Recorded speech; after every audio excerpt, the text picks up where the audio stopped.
Lides chika, walang susuko sa relasyong ito. Yan ang malasugar na pahayag ni Donnie Pangilinan kay Bel Mariano.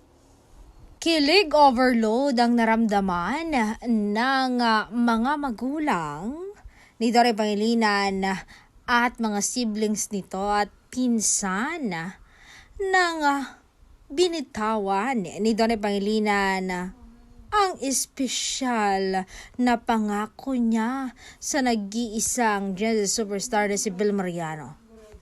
Marami ang humanga sa lalim ng kanilang samahan at sa pinapakita nilang suporta sa isa't isa sa kabila ng iba't ibang usap-usapan sa social media. Ayon sa ulat, ipinahiwatig ni Donnie Pangilinan ang kanyang commitment at paninindigan sa kanilang relasyon. Bagamat naging detalyado ang lahat ng kanilang napag-usapan, malinaw na ang tiwala at respeto at pag-unawa ang isa sa mga pundasyon ng kanilang pagsasama. Dahil dito, lalong kinilig ang kanilang mga magulang na sumusuporta sa kanilang love story.